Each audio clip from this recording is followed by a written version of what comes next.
PACE is the suburban bus division of the Regional Transportation Authority, or RTA. It covers 3,500 square miles and is one of the largest bus services in North America. Here with me now to talk about some of the many services PACE provides is Bryce Word, Special Projects Manager for PACE. Well, welcome to the show, Bryce. Thank you very much, Mr. Mayor. Very glad to be here today. Well, PACE, what is that an acronym? Does that stand for something, P-A-C-E? Or? Well, actually, no, it does not. It's very surprising. Whenever I go throughout the six-county region and the city of Chicago, talking to people about PACE and who we are as an agency, people ask me that question because they're expecting there to be an acronym like with RTA. We know that means Regional Transportation Authority. CTA, that means Chicago Transit Authority. PACE is not an acronym that stands for anything in particular. However, whenever a person is out on the Dan Ryan or the Kennedy or on Lakeshore Drive and they're caught up in all that gridlock traffic, it seems as if PACE should stand for Put Away Cars Everywhere. Sometimes we kind of have that feeling because of the types of transit services that we provide. We understand that there's a lot of rough congestion up here in the area. And so we're glad to go in to be that leadership transit provider with all the various types of services that we have. So that's the one thing that I think that PACE does mean, is that we're a transit leader in Northeast Illinois. Now, what does a special projects manager do?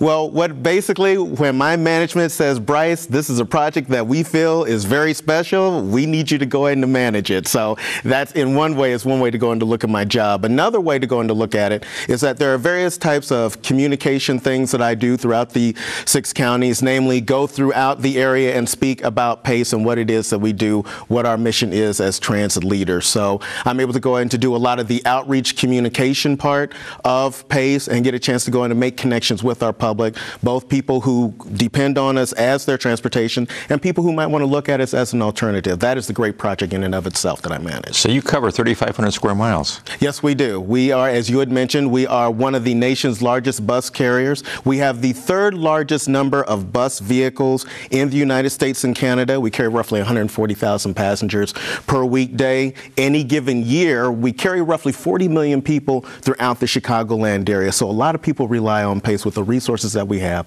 and with the activities that we do. What kind of vehicles do you have? Well, we have a number of Eldorado buses, 30-foot buses that we're very proud to have because as we have purchased them, we have looked at ways to go and to become more efficient with regards to our vehicles. Most of our vehicles that we have do low sulfur gasoline or low sulfur fuel is what they go in and burn so that there's less emissions within the environment. Also, it takes longer to go in to take any type of changing of fluids or anything like that when they're being maintained because we're using a lot of synthetic fluids that we're starting to go ahead and incorporate in these buses. So we have vehicles that are very efficient, that are very safe. They have a lot of technology that's involved in them. You know, it's always great. I always enjoy going to the Chicago Auto Show every February. That's about the only thing I think that's good on a cold winter day in Chicago. And I'm excited Colors about of Bears, I mean. Well, that as well.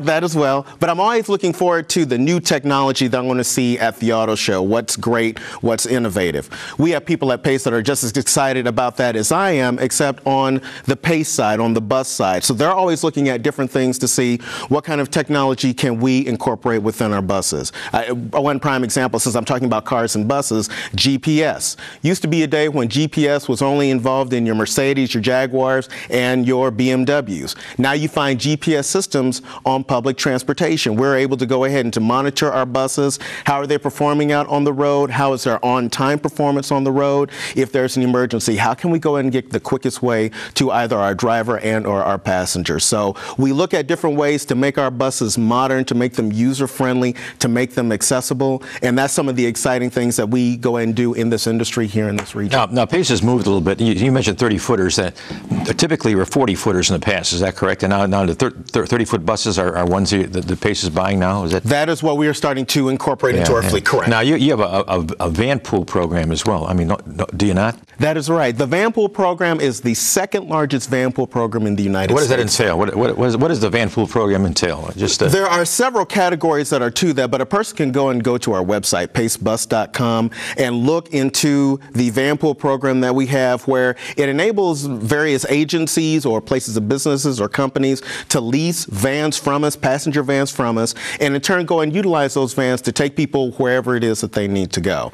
Now, individuals can lease too, is that correct? I mean, can you get a bunch of people together and and use a That is another option that is available for individuals that might be working at a particular company, say in the Loop, and they live out here, or maybe they live in Lake County. They're able to go ahead and to get together. We will go ahead and train the driver, take the driver through a training program, discuss all of the particulars with the individuals that are interested in that, and then they're able to go ahead and to utilize that van. That's one of the great things about PACE, is that we look at alternatives with regards to public transit here in the region. So they would recruit people to ride in that van, and they'll all go to work, and the guy who's driving the van is the guy who's leased the van for that group of employees. Is that correct? They go ahead and they come up with an arrangement. There's an individual that is in our van pool program that goes into great detail with regards to how specifically that particular aspect of van pool works. They're able to go in and take people through that and give them the appropriate amount of information. And then if that's something that they decide to do, we'll gladly go ahead and train the driver,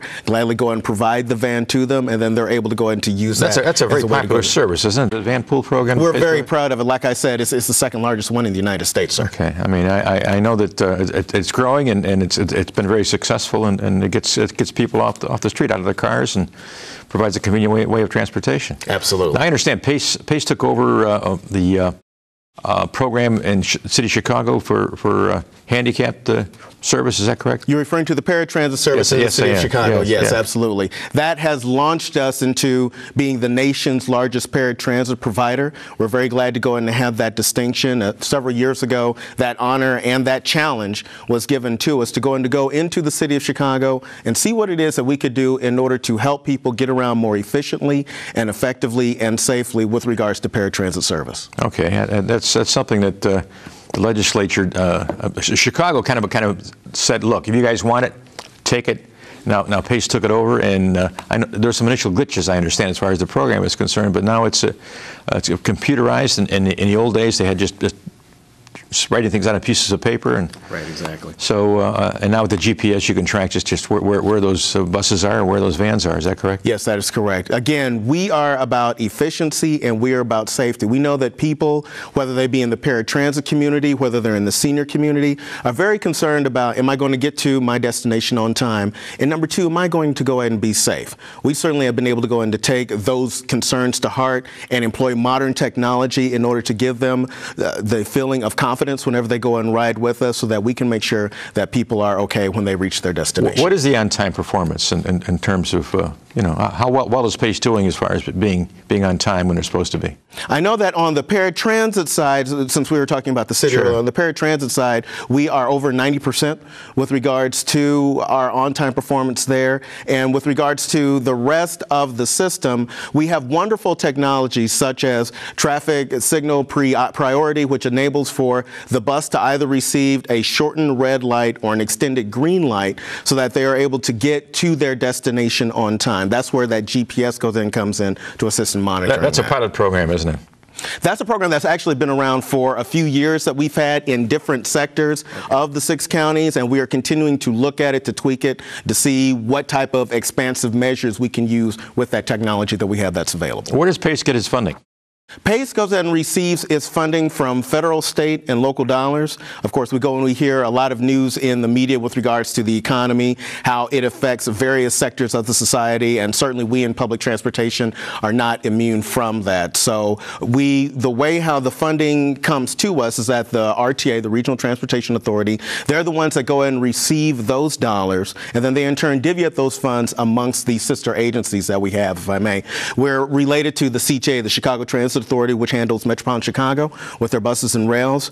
Metro Trains, which takes you from either Ogilvie or Union Station out to wherever their 12 routes are laid to, back into the city again. We are in a 6-county region, so we're in suburban Cook. We're also in Will, McHenry, DuPage, Kane, and Lake counties, that 3,500 square mile territory that you were referring to earlier. All 3 of us report to the RTA. The RTA divvy ups those funds between the 3 agencies. For the most part, that's sales tax money, isn't it? Yes, it is. So the economy must have had a bit of an impact on Pace's budget as far as sales tax is concerned? It has put some constraints there. It has been somewhat of a strain, but one thing that is really glad that I'm very proud to go and to tell people about is that we hear often in the political arena that people are supposed to keep within their means and spend within their means. And that certainly has been one of the great things about Pace, is that we have been very fiscally responsible with regards to that. We have received information with regards to our budget for the next fiscal year, and that everything is going to be status quo and be maintained. And as a result of that,